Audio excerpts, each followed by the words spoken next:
dukun putih, dukun hitam, dukun merah, dukun pink sama.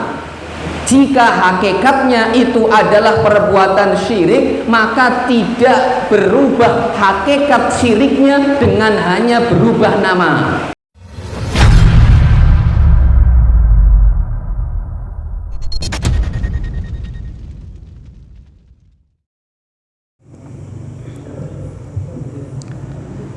Bismillahirrahmanirrahim. Assalamualaikum warahmatullahi wabarakatuh.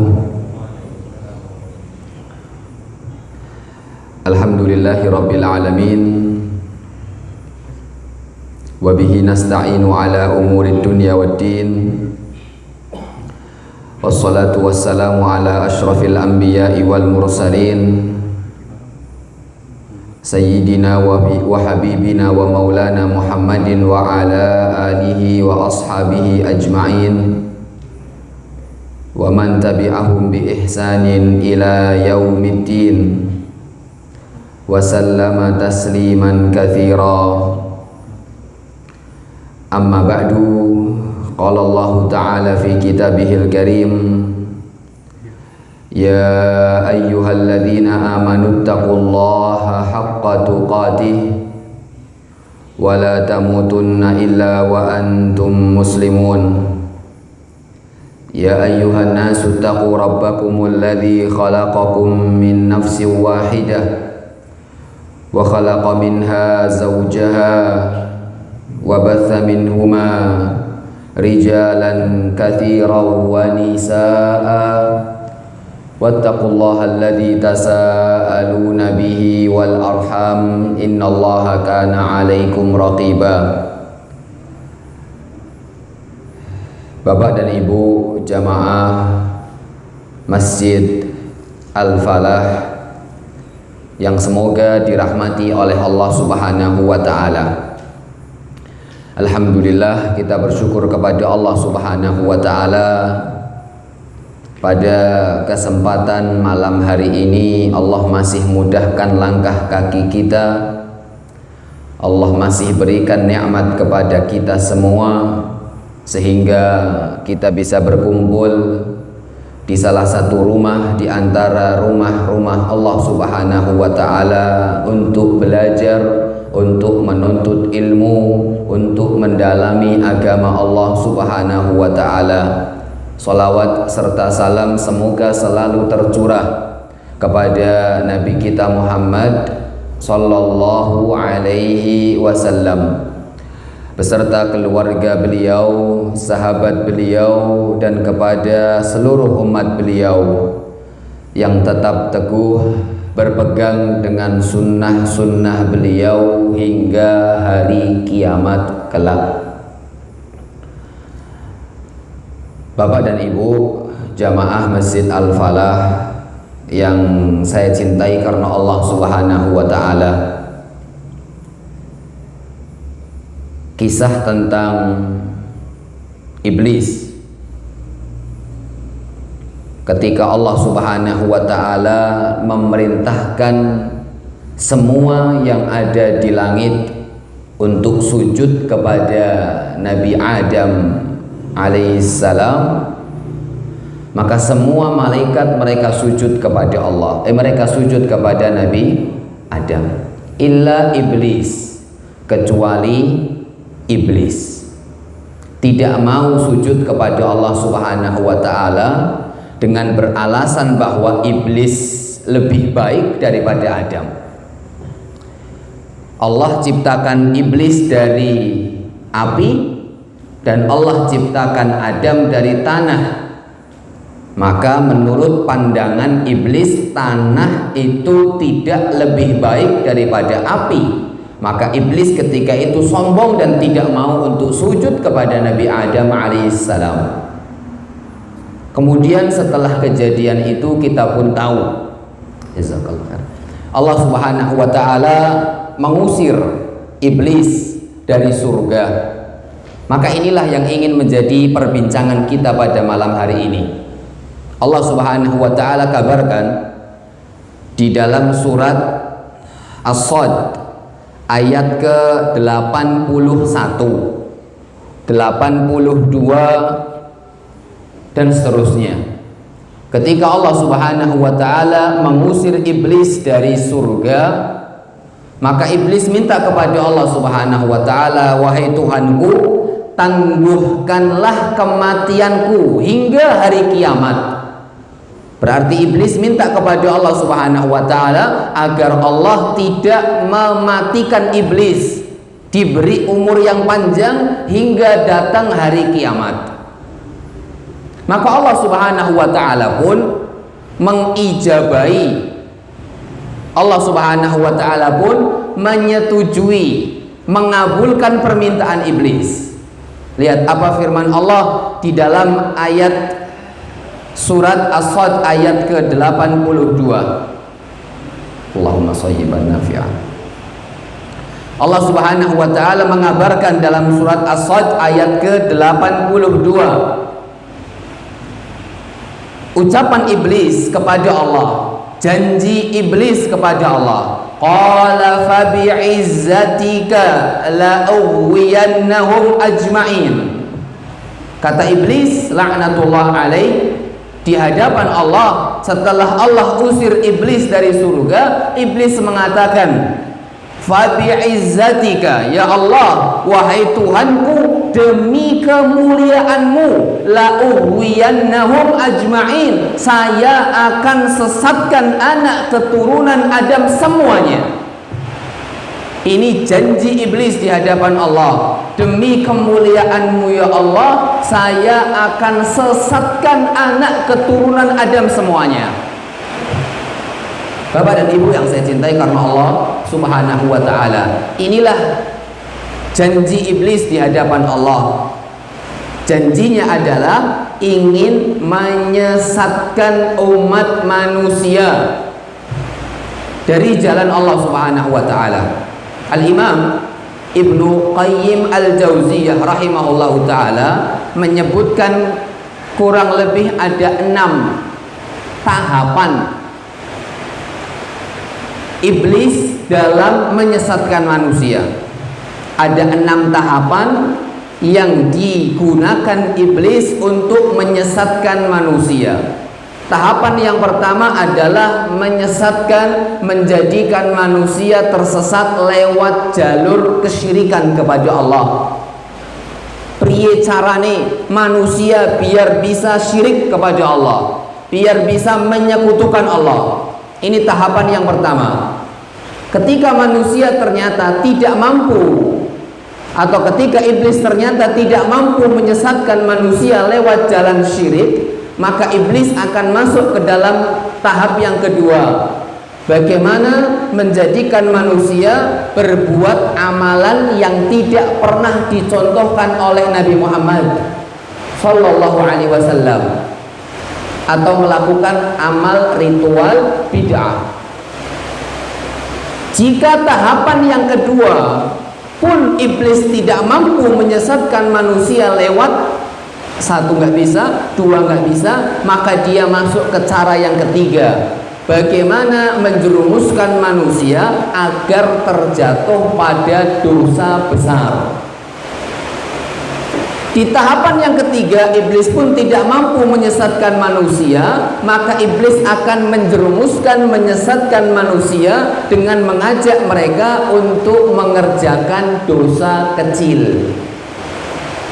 Jika dosa kecil pun tidak bisa, berat iblis untuk mengajak manusia terjatuh pada tahap yang kelima, maka iblis akan menyibukkan manusia dengan amalan yang tidak afdal, sehingga dia meninggalkan amalan-amalan yang afdal, sibuk dengan amalan-amalan yang tidak afdal. Yang keberapa ini? 5 atau 6? 5. Nah, yang kelima, jika tahap yang keempat pun juga tidak bisa, maka iblis akan menyibukkan manusia dengan perkara yang mubah.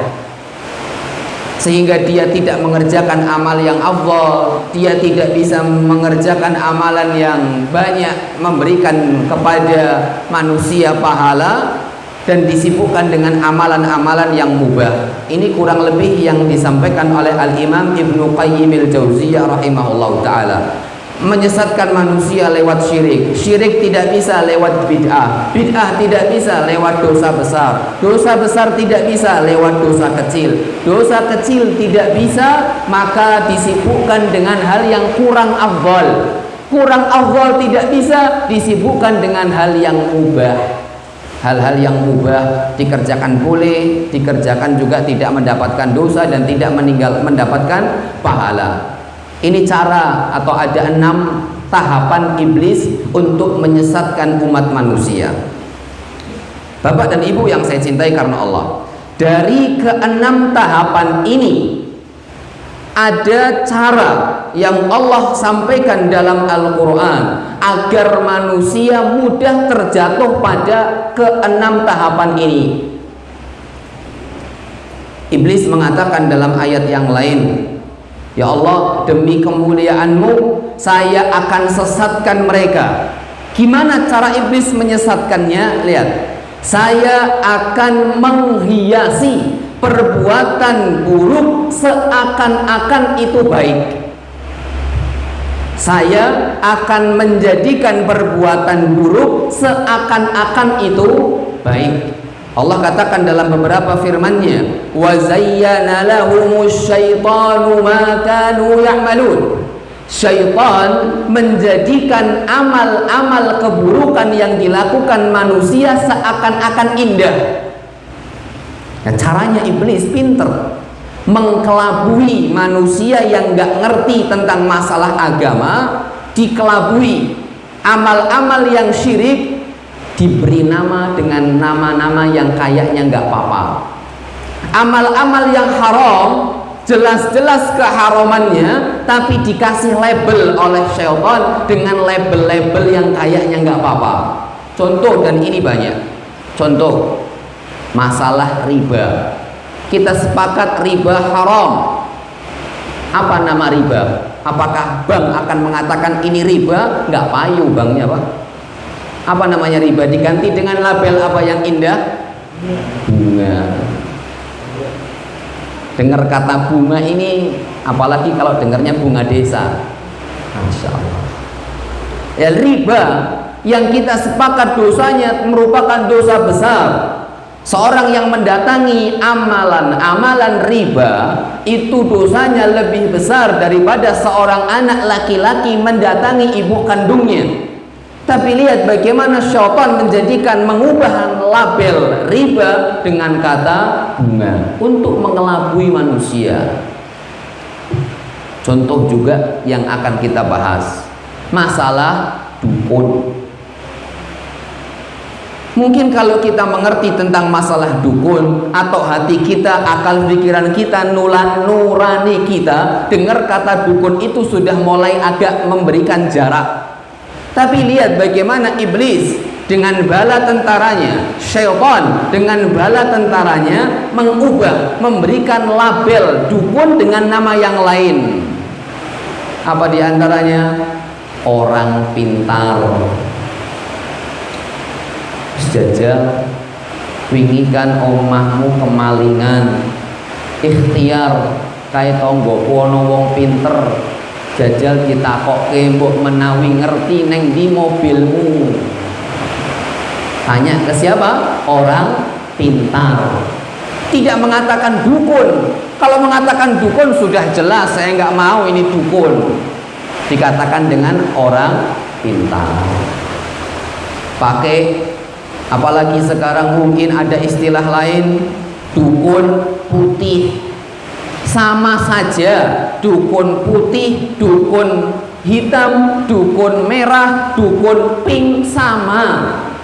Jika hakikatnya itu adalah perbuatan syirik, maka tidak berubah hakikat syiriknya dengan hanya berubah nama. Namanya dukun putih, namanya dukun hitam, namanya orang pintar, namanya paranormal, namanya orang sakti, dan seterusnya. Tapi jika hakikatnya adalah perbuatan syirik kepada Allah, maka tetap itu adalah perbuatan syirik kepada Allah Subhanahu wa ta'ala. Nanti insya Allah kita akan sampaikan bagaimana hakikat dukun dengan penjelasan para al-ulama, sehingga kita tidak terkecoh. Kita inginnya ikhtiar, tapi ternyata kita yang datang atau kita mendatangi semacam dukun. Na'udzubillah, bisa terjatuh pada perbuatan syirik kepada Allah Subhanahu wa ta'ala, karena mungkin kita nggak ngerti mana dukun yang sebenarnya atau mana orang yang pintar sebenarnya. Apalagi memang dukun ini di Indonesia masih laris. Mau kodrat lurah, ngapunten, datang ke siapa? Banyak yang datang kepada orang pinter. Mau dapat togel, datang ke dukun. Mau pilkadal, datang juga ke dukun. Bahkan wanita malam, biar laris dagangannya pun juga banyak yang datang kepada dukun. Orang mau anak mau ujian sekolah, datang juga yang tidak sedikit datang kepada dukun, biar bolpennya katanya jalan sendiri. Saya dulu pernah ditipu itu, Allah yahfaz. Doa, baca ini, baca wirid itu, baca wirid ini, nanti kalau ujian bolpennya bisa jalan sendiri. Subhanallah, ini pembodohan massal dan pengkelabuan dan mengajak kepada kesyirikan kepada Allah Subhanahu wa ta'ala. Na'udzubillahi min dzalik. Bapak dan Ibu yang saya cintai karena Allah Subhanahu wa ta'ala, kita masuk sekarang pada poin yang pertama. Jadi kita tahu di pembukaan yang barusan saya sampaikan bahwa syaitan tidak berhenti dan tidak berputus asa mengajak manusia untuk berbuat syirik kepada Allah, mengajak manusia untuk berbuat hal-hal yang Allah haramkan. Di antara cara syaitan adalah memberikan nama-nama perbuatan syirik, memberikan nama-nama perbuatan haram dengan nama-nama yang enak didengar dan masuk dalam hati, masuk akal namanya. Maka ini cara-cara tipu daya syaitan. Oleh karena itu insya Allah kita akan sampaikan penjelasan para ulama tentang hakikat dukun yang sebenarnya, sehingga kita tidak terkecoh dan kita tidak tertipu ketika mendatangi seseorang. Kita masuk pada poin yang pertama, Bapak dan Ibu yang saya cintai karena Allah, jamaah Masjid Al-Falah rahimani Allahu wa iyyakum. Apa itu dukun? Dukun dalam bahasa Arab artinya kahin. Dukun dalam bahasa Arab artinya adalah al-kahin. Kahin adalah seorang. Jadi ini pengertian dukun yang dilarang. Karena memang ada dukun yang boleh. Ada dukun yang boleh. Dukun apa, Pak? Dukun bayi, ya benar. Saya juga pakai dukun bayi dulu. Dukun pijet. Selama mijetnya bener, nggak macam-macam ya nggak apa-apa. Tapi kalau mijetnya pakai mantra-mantra ya sudah, ditinggalkan saja. Dukun bayi, mandiin bayi, mijeti anak bayi, motong bayi, maka itu boleh. Tapi kalau dukun-dukun yang seperti ini pengertiannya, maka tidak boleh. Apa itu pengertian dukun? Kata para ulama, dukun itu adalah seseorang yang bekerja sama dengan syaitan untuk mengetahui perkara yang akan datang. Jadi ada dua poin penting dalam pengertian dukun. Saya sebutkan dan saya ulangi, dukun adalah seseorang yang bekerja sama dengan jin untuk mengetahui kabar-kabar yang terjadi di masa yang akan datang atau di tempat yang lain atau perkara yang gaib. Itu pengertian dukun yang dijelaskan oleh para ulama. Jadi dukun itu berarti secara pengertian saja sudah jelas bentuk kesyirikannya kepada Allah. Kenapa? Karena dukun, orang pinter, paranormal, orang sekti, dukun hitam, dukun putih, dukun pink, dan dukun selanjutnya, mereka adalah orang-orang yang bekerja sama dengan syaitan. Dan ini tidak boleh. Apapun bentuknya, seorang tidak boleh dan tidak diperkenankan untuk bekerja sama atau meminta tolong kepada syaitan.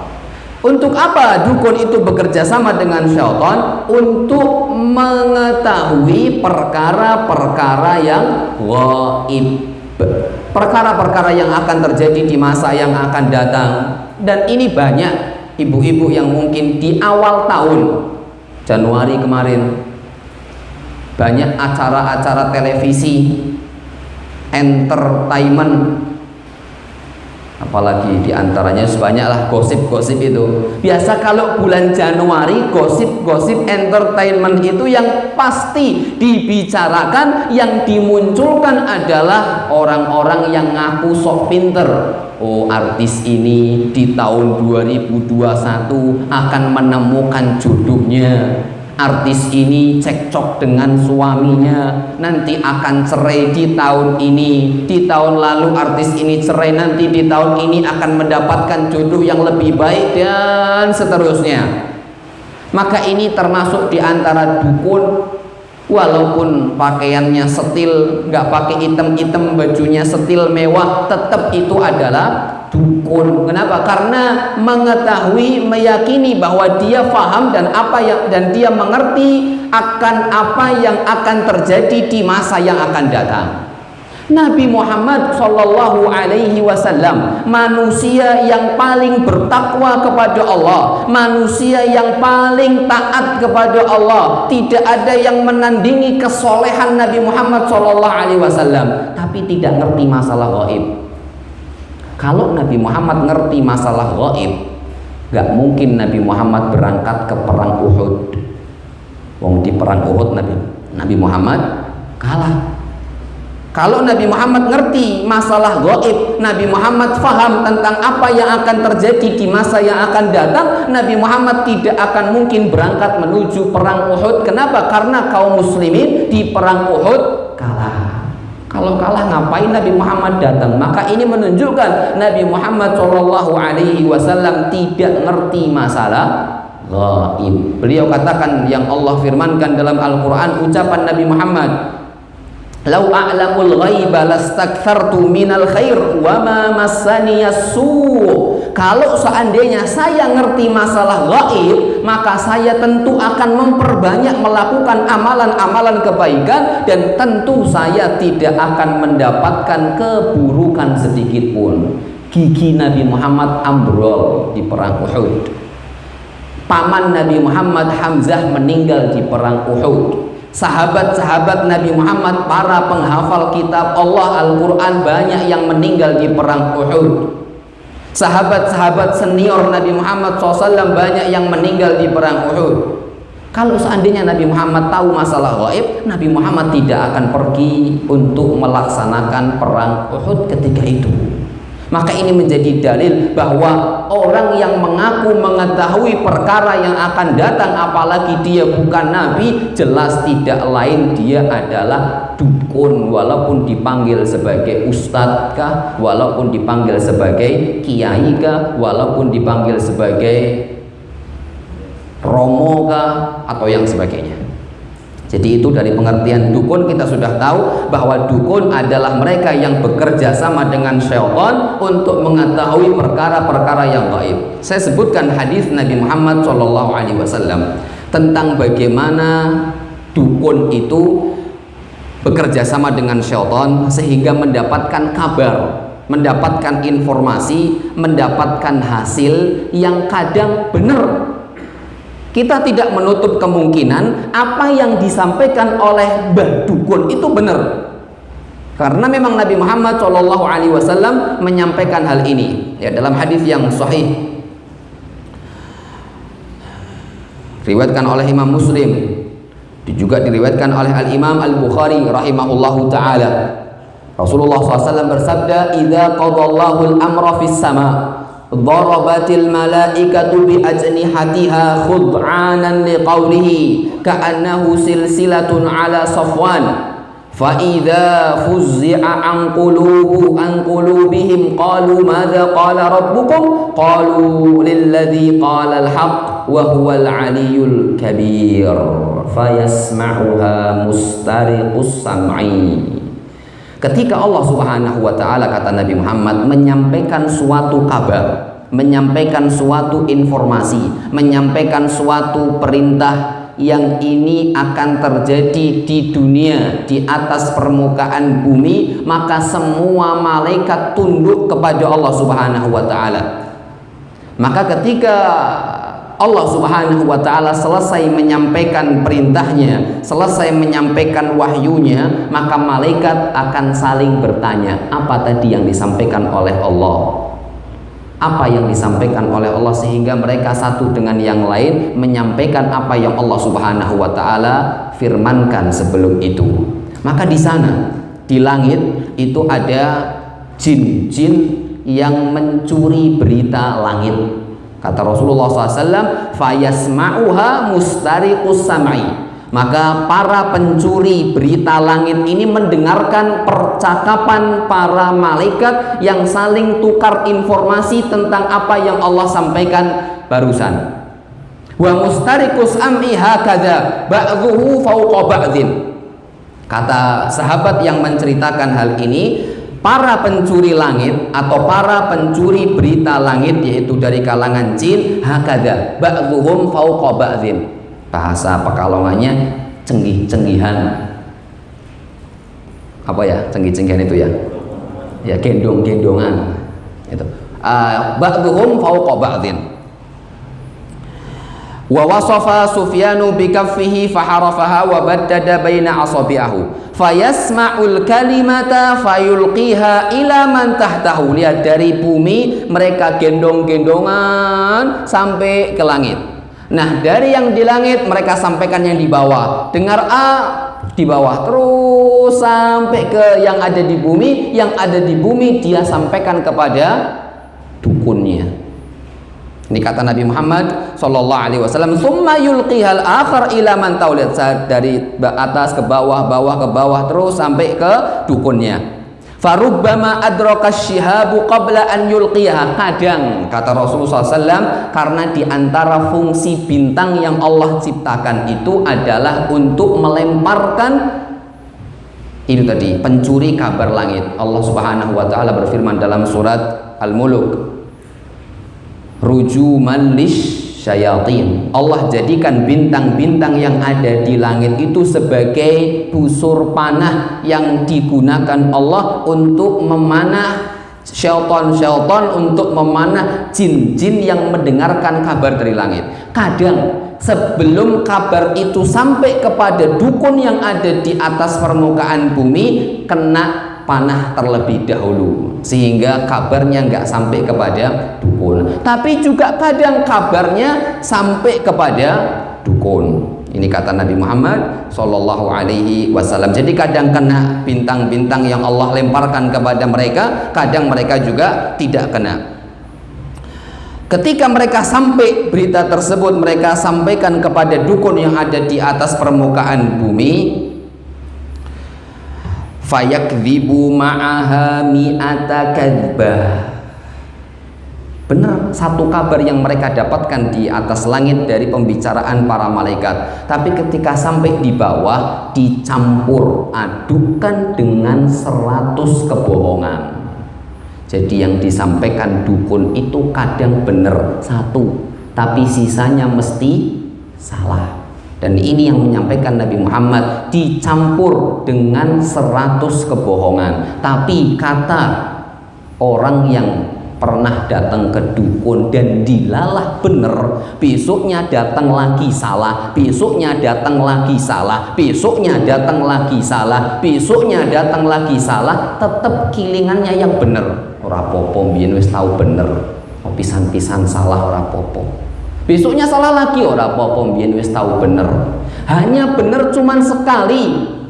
Tapi syaitan menjadikan kebenaran yang satu dicampur adukan dengan 100 kebohongan. Dia benar kata Nabi Muhammad SAW, ketika seorang yang mendatangi dukun dan ternyata omongan dukunnya tidak mandi, orang-orang yang mendatangi dukun tadi mengatakan alaysa qad qalana kadza yauma kadza wa kadza, enggak apa-apa, dulu pernah benar. Dulu dia ketika nerawang mobil saya yang hilang, pas mobil saya ada di mana? Ada di jauh lah, Jakarta misalkan. Dan saya cek di Jakarta, ternyata benar ada di Jakarta. Tapi setelahnya saya coba tanya lagi salah, saya coba tanya lagi salah, saya coba tanya lagi salah. Kadang manusia sudah tidak mikir yang salah, bahkan mungkin salahnya yang disampaikan oleh dukun ratusan kali, enggak apa-apa, dulu pernah benar sekali. Bapak dan Ibu yang saya cintai karena Allah Subhanahu wa taala. Dan semakin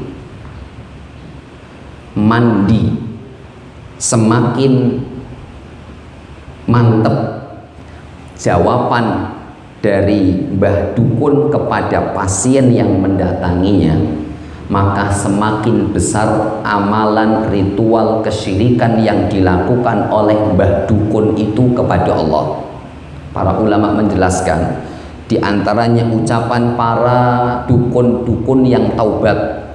Mereka menjelaskan, dahulu kami, ini banyak diceritakan oleh para ulama dalam kitab-kitab mereka, dukun itu kerjasama dengan jin, melakukan MOU dengan jin, agar jin tersebut memberikan apa yang diinginkan oleh dukun, maka dukun itu harus nurut dengan apa yang diinginkan oleh jin. Semakin besar pemberian jin kepada dukun, maka dukun itu harus semakin besar kesyirikannya kepada Allah Subhanahu wa taala. Jadi semakin berbuat syirik kepada Allah, semakin menghinakan Allah, maka semakin besar bantuan jin yang akan diberikan kepada dukun itu. Dan ini disampaikan oleh para mantan dukun-dukun. Banyak di antara dukun itu yang menulis tulisannya bahasa Arab, tulisannya Al-Fatihah, tapi mereka menulis Al-Fatihah sebagai jimat dan rajaan di mana? Di kamar mandi, di WC. Bahkan tidak sedikit yang kertasnya atau kainnya yang digunakan untuk nulis rajah itu, dan di dalam rajahannya mungkin kita orang awam ngertinya bacaan bahasa Arab, dicelupkan dulu ke air kencing. Pokoknya semakin menghinakan Al-Quran, semakin menghinakan Allah, maka semakin besar pertolongan jin kepada dukun itu. Maka ini bentuk kesalahan orang yang ketika mendatangi jin, berarti dia setuju dengan kesyirikan yang dilakukan oleh dukun tersebut. Bapak dan Ibu yang saya cintai karena Allah Subhanahu wa taala, ini poin yang pertama tentang pengertian dukun. Bagaimana kita sudah mengetahui tentang cara syaitan dan jin itu mendengarkan berita-berita yang ada di atas langit kemudian disampaikan kepada dukun. Sekarang kita masuk pada poin yang kedua, tanda-tanda dukun. Kita harus tahu tanda-tanda dukun yang sebenarnya, dan kita juga harus tahu tanda-tanda peruqyah yang sebenarnya. Kadang kita mungkin anak kita sakit meriang, anak kita panas, anak kita rewel, dagangan kita sepi, toko kita sepi, dagangan kita nggak rame, dan seterusnya. Ada yang memberikan rekomendasi, coba mas datang ke orang itu diruqyah, mbok menawi bisa. Nah ini kita harus tahu ruqyah yang sebenarnya itu seperti apa dan dukun itu seperti apa. Saya mulai dari ruqyah dulu. Para ulama menjelaskan, kalau kita ingin meruqyah atau kita ingin pergi kepada seorang yang bisa ngeruqyah yang syar'i, maka ada 3 syarat penting. Kalau syarat ini hilang, maka ini bukan peruqyah yang sebenarnya, bukan peruqyah yang syar'i. Syarat yang pertama ini disebutkan oleh Al-Imam Asy-Syaukani rahimahullahu taala atau Al-Imam As-San'ani. dan disebutkan juga oleh Al-Imam Ibnu Hajar Al-Asqalani rahimahullahu ta'ala. 3 syarat orang itu dikatakan peruqyah yang syar'i, yang sebenarnya, yang boleh. Jika ruqyah ini hilang 3 atau salah satu dari 3-nya, maka cara ruqyah itu tidak boleh. Yang pertama, harus dengan Al-Quran atau dengan hadis Nabi Muhammad SAW. Orang kalau mau meruqyah, maka kita lihat yang dia baca itu apa, Al-Quran kah atau hadiskah atau sunnah Nabi. Jika ternyata Al-Quran dia nggak baca, hadis pun dia nggak baca, bacanya ucapan-ucapan nggak ngerti, kita nggak tahu apa bacaannya, maka tinggal pergi. Karena ini syarat pertama mutlak, yang dibaca adalah ayat Al-Quran, hadis Nabi Muhammad SAW. Yang dibaca pertama kali adalah bim salah bim abrakadabra, ya sudah, tinggal pergi saja. Yang kedua, membaca ruqyahnya, mungkin kita nggak tahu ini Al-Quran atau bukan ya, ini hadis atau bukan ya, maka syarat yang kedua adalah orang itu harus baca dengan suara yang lantang. Ada orang yang datang kepada orang pintar, Mbah, jaluk dongane, kemudian dia, nah, dombe nggak usah diminum, buang. Ini syarat ruqyah yang sebenarnya. Yang kedua adalah dibaca dengan lantang. Kalau tidak dibaca dengan lantang, dibaca dengan bahasa yang bisa kita pahami. Maka ini tidak syar'i, lebih baik ditinggalkan. Walaupun yang baca seperti saya pakai kopiah kayak gini, atau mungkin pakai udeng-udeng yang panjangnya bisa 1 meter, atau pakai baju jubah putih-putih, tapi ketika caranya ya dumbenan, insya Allah barokah uripmu, nggak usah diminumkan. Kalau kita punya burung, kasih burung buat minum burung, menawi jadi bocor itu burungnya. Ya, jadi itu syarat yang kedua, dari Al-Quran atau dari hadis Nabi Muhammad. Jika kita nggak ngerti itu hadis atau kita nggak ngerti itu ayat Al-Quran, maka kita lihat cara yang kedua, dia bacanya dengan lantang atau tidak, dia bacanya dengan bahasa yang difahami atau tidak. Jika tidak, ya sudah, jelas tinggalkan. Dan syarat yang ketiga, jika dari Al-Quran iya, dari hadis Nabi Muhammad iya, bacanya yang kita ngerti apa yang dia baca dengan suara yang lantang. Syarat yang ketiga adalah kita tidak boleh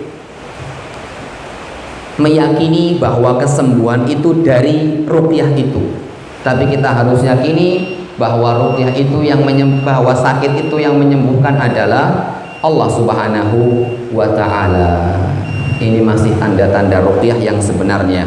Kita belum masuk pada tanda-tanda dukun. Disebutkan oleh para ulama ada 15 tanda dukun yang kita juga harus ngerti. Insya Allah semoga diberikan kesempatan oleh Allah Subhanahu wa ta'ala dan kemudian oleh Ta'mir Masjid Al-Falah, kita lanjutkan tanda-tanda dukun biar kita tidak terkecoh dan tidak tertipu. Kita datang minta kesembuhan, ternyata yang kita datangi adalah dukun. Na'udzubillahi min dzalik. Ini ada 15, saya sebutkan. 1, suka menanyakan nama pasien. Mbah, tungake sih Mbak, toko kumen laris, jenengmu sopo, lahirmu piro, jeneng ibumu sopo. Nah, 1 itu tandanya tuh. Yang kedua, suka minta sesuatu yang biasa dipakai oleh pasien, baju, peci, rambut, sapu tangan, atau hal-hal yang ada kaitannya dengan pasien. Ya wis, di bajumu tinggal di sini.